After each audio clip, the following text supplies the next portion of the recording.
Bhaja Hare Mana.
Hare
Hare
After Srimad Mahaprabhu's father, Jagannath Mishra, passed away, then Mahaprabhu, he went to Gaya to perform the Pinda ceremony for Jagannath Mishra. And at that time, Mahaprabhu, we were hearing yesterday how Mahaprabhu was revealing himself to the different devotees, Srinivas, also Srivas Thakur, and then Advaita Acharya, and then Giradha Pandit. And in this way, Mahaprabhu was hearing about how the devotees were all lamenting how devotional service was not being appreciated and not being propagated in Navadip Mayapur. And Mahaprabhu was feeling that at that time, now is time for me to begin my mission of inaugurating the Sankirtan movement, Kali Juge, Nam Juga, Kali Juge, Juga Nameda Procha Toti Lage, Pita Borna, Chaitan Avatar. He came in a golden form to inaugurate the Sankirtan movement. So, at the time of going to Gaya, Mahaprabhu felt that this is the time I will begin to inaugurate the Sankirtan movement. And it describes that when Mahaprabhu first entered into Gaya Dham, he was affected by the atmosphere of that holy Tirtha place. And upon seeing the lotus feet of the Lord, which are worshipped at Gaya, he became overwhelmed with the feelings of love of Godhead. At that time, automatically, the feelings of love of God began to erupt, and tears were flowing from his eyes like the flowing Ganga. And all of the Brahmins who were there worshipping the lotus feet of Lord Narayan in Gaya, they were astounded. They had never seen before such a phenomena, a living entity displaying such symptoms. So at that time, Srila Ishwar Puri, Mahaprabhu's Diksha Guru, was also present in Gaya. And Mahaprabhu was taking shelter of Srila Ishwar Puri, and after a few days he actually took the Vaishnav Diksha from Srila Ishwar Puri.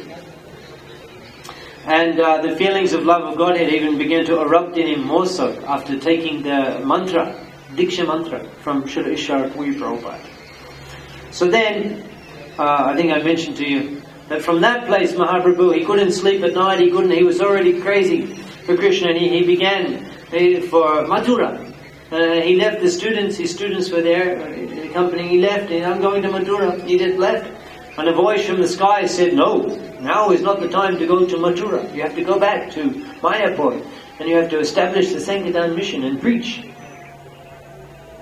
So hearing that, Mahaprabhu went back to Mayapur and began to propagate the Sankirtan movement, nocturnal, nighttime kirtans in the house of Srivas Thakur. But before that, Mahaprabhu first came back from Gaya. He tried to continue his occupation as a teacher. So he'd sit down with the students and he would start giving the lesson, and anytime he had to give explanation, he would simply talk about the name of Krishna, the qualities of Krishna, the pastimes of Krishna. And the students were kind of feeling a little bit bewildered.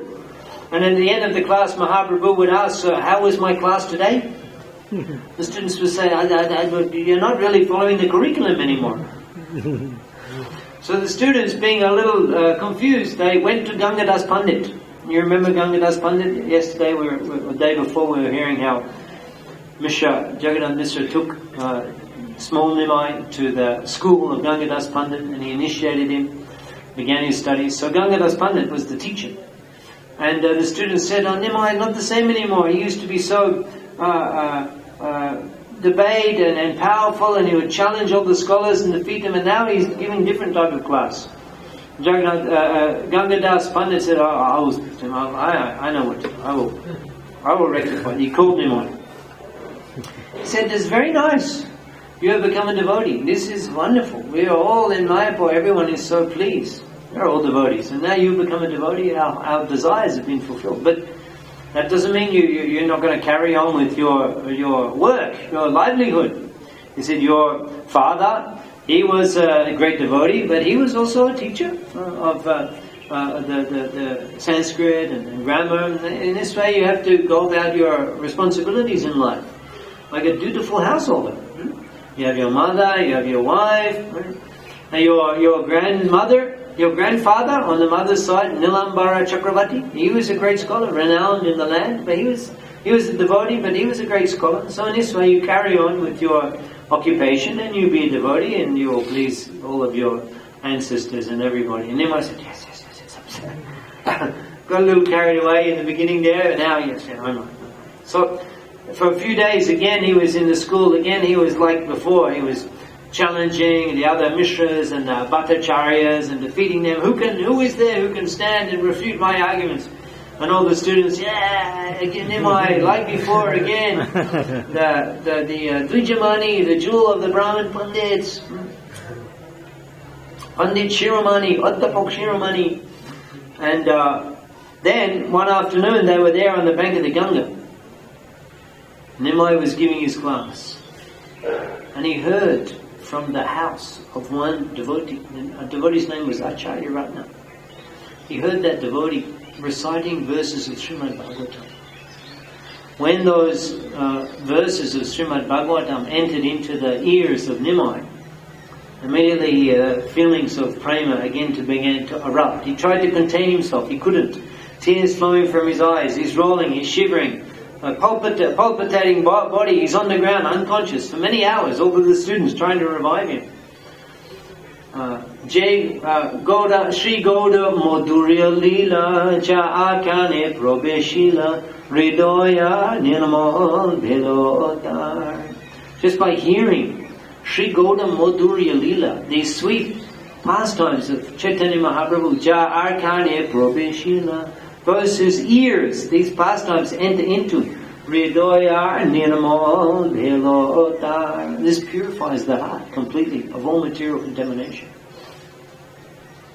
So we were hearing about it, and also Mahaprabhu demonstrating the Bhagavatam entered into his ears.